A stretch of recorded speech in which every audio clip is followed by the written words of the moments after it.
பயங்கர அக்ரஸிவான மனுஷங்க ஆதிக் ரவிச்சந்திரன் அவர்கள். அவரோட அக்ரஸிவான ஒரு சூப்பரான எஃபர்ட்டுக்கு முதல்ல வாழ்த்துக்கள் சொல்லிக்கலாம். Most expected first single of Good Bad Ugly OG சம்பவம் வந்து ரிலீஸ் ஆயிருக்கு லிரிக்கல் வீடியோவா. ஃபேன்ஸோட பெர்ஸ்பெக்டிவ்ல இருந்து ஒரு மாஸ் ஹீரோக்கான பாடல் வரிகள் கொடுக்கறதுல பயங்கர ஸ்பெஷலிஸ்ட் ஆயிட்டாருங்க விஷ்ணுடவன் லிரிசிஸ்ட் அவர்கள். அவர் கொடுத்த பாட்டெலாம் நமக்கெல்லாம் மறக்க முடியாது. நாயகன் மீண்டும் வரதா இருக்கட்டும், நான் ரெடி பேடாஸ் பாட்டாக இருக்கட்டும், இதெல்லாம் அப்படியே பின்னி படம் எடுத்திருப்பாரு. ஃபேன்ஸ்லாம் அப்படியே தேட்டரில் கொண்டாடி செமையாக என்ஜாய் பண்ணுற விதம் எடுத்திருப்பாரு. அந்த ஒரு சம்பவம் தான் இந்த ஓஜி சம்பவத்துலையும் காத்துட்டு இருக்குன்னு நினைக்கிறேன் தேட்டரில்.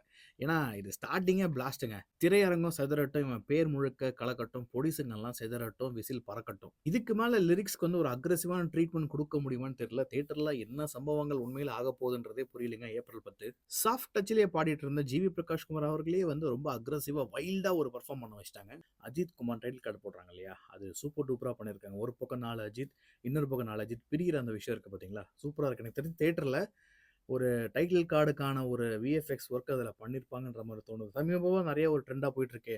நிறைய பெரிய பெரிய ஸ்டார்ஸ்க்கு வந்து டைட்டில் கார்டு போடும்போது அவங்களோட முந்தைய பட ரெஃபரன்ஸ்லாம் வந்து எடுத்து அதில் ஒரு ஆர்ட் ஒர்க்கு விஎஃப்எக்ஸ்லாம் வந்து பண்ணி சூப்பராக ப்ரெசென்ட் பண்ணுறாங்கல்ல, அந்த மாதிரி அஜித் சாருக்கும் முந்தைய படங்களோட ரெஃபரன்ஸ் இதில் வந்து இருக்குது. லைக் அசலோட கெட்டப்பாக இருக்கட்டும், தீனால ஆரம்பித்து, வாலியில் ஆரம்பித்து, பில்லா, அப்புறம் என்னை அறிந்தால் எல்லா படத்தோட ரெஃபரன்ஸ்லாம் அப்படியே ஒரு 8 அஜித்தாக பிரிஞ்சு அழகாக வந்து காட்டியிருக்கிறாங்க. மேபி எல்லாத்தோட கொலாஜாக ஒரு விஷயத்த பண்ணி டைட்டில் கார்டு அஜித் குமார்னு போடுறதுக்கான வாய்ப்புகள் தேட்டரில் நிறையா இருக்குது. முக்கியமாக நோட் பண்ண விஷயம் என்ன தெரியுமா, ஸ்டார்டிங் அனௌன்ஸ்மெண்ட்லேருந்து இப்போ வரைக்கும் குட் பேட் அக்லிக்கான போஸ்டர்ஸில் நிறைய வீடியோஸில் குட்டி குட்டி எலமெண்ட்ஸாக ஏகேவை பொசிஷன் பண்ணுறாங்க. ஆப்வியஸ்லி தலான்னு கூப்பிடக்கூடாது, ஏகேன்னு கூப்பிட சொன்னதுனால ஏகேவை இன்னும் மிகப்பெரிய பிராண்டாக கிரியேட் பண்ணுறதுக்காக ஏதாவது பிளான் இருக்குமோன்றது தெரியல.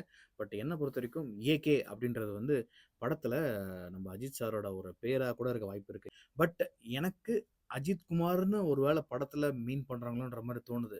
ஏன்னா கார் லோகோலேருந்து பாட்டில் ஒரு பேரை வந்து ஏகே ரெஃபரன்ஸை யூஸ் பண்ணுறதுலேருந்து எல்லா இடத்துலையும் ஏகே ஏகே ஏகேன்னு வருது, ஏகே கேங்ஸ்டர்னு வருது. ஆப்வியஸ்லி படத்தோட அந்த ஓஜி சம்பவமே ஒரிஜினல் கேங்ஸ்டருக்கான சம்பவம்ன்றது தான் குறிப்பிட்டு சொல்ல வராங்க இந்த பாட்டில். அதனால் இது வந்து ஒரு கேங்ஸ்டருக்கான ஒரு படமா, இல்லை குட் பேட் அக்லினா குட்டாக இருந்த ஒருத்தர் கேங்ஸ்டராக வந்து மாறுறாரா, ஏகப்பட்ட யுகங்கள், ஏகப்பட்ட நிறைய கெஸ்ஸு, நிறைய டீகோடிங்லாம் சமூக வலைத்தளங்கள்லாம் சூப்பராக போயிட்டுருக்கும். இது வந்தாலும் ஏப்ரல் 10 தெரிய போகுது.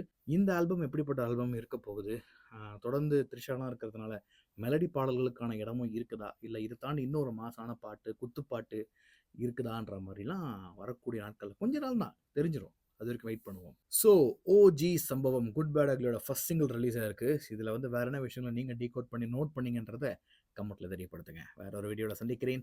பாய்.